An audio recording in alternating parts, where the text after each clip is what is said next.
Ang dancing. Ganon kay Samsama. Gayahin nyo yung nasa TV. Sige, ganon anak. Yung nasa TV. Ganon anak. Anak, malapit ka na maging kamukha ng si Eaters.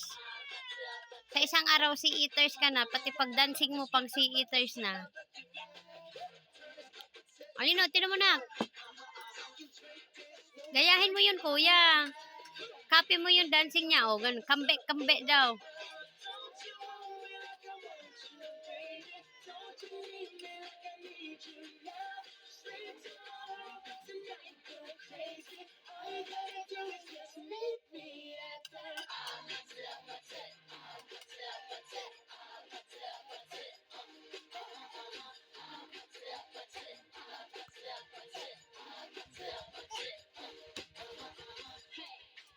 Mas